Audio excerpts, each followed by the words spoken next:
Money, oh. Money, wokey wok. Money, good, oh. Money, oh. It's from my work. Madam, good morning. Welcome, ma. Well done. You know, since you came, we've been trying to make ourselves available to come and greet you. But they can't fire away day here, no grill. He refused anybody entering, he refused us seeing you. Thank you for coming. At least you visit him, take care of him, because sometimes he can't even take his bed properly. When I'm taking him inside bedroom, is another offense. Huh?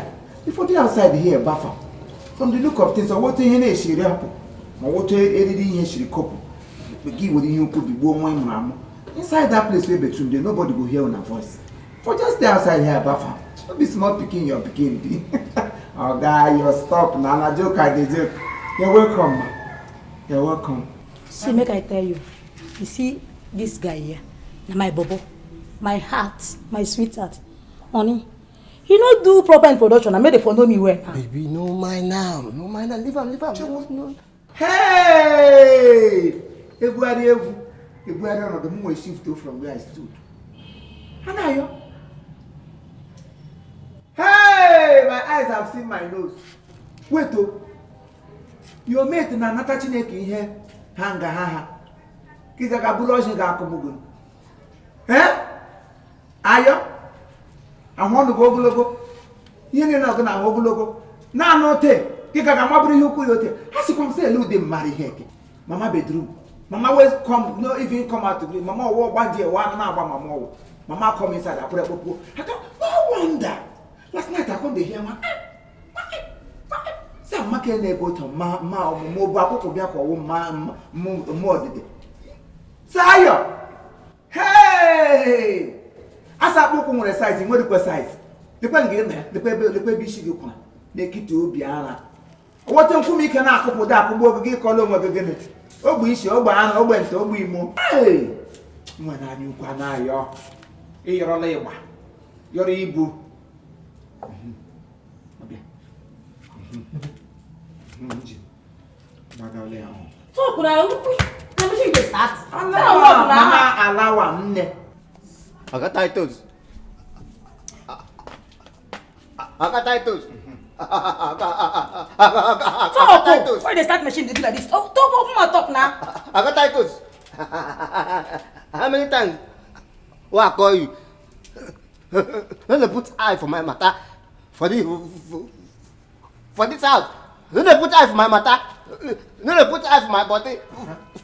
For this house. When they put eye for my matter.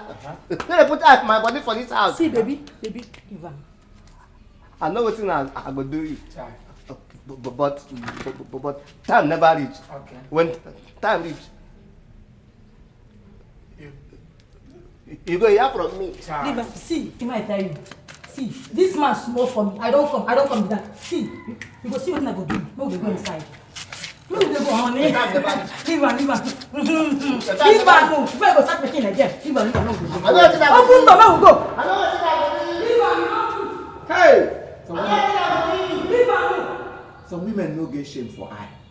You go have a noise. Keep the name one thing for you. Hey! You know what you go do? What you go do me?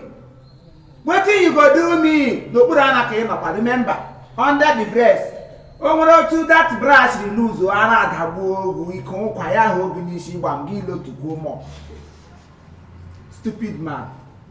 Yeah. No wonder. Say no dey marry he kan bo wan ya brother gina gba mute you wa forget so chingop you wa forget so crazy you wa put one day ga zero mo ba put e da bu ogu make sure on the line of action don't try to yari grow because all the grow le pe ya da kwa la bu wempe all of us go so money cloth in the school ha bia gba mpeg la stupid man akpoga na yo ibe go na your height you ga fat come out eye for your matter.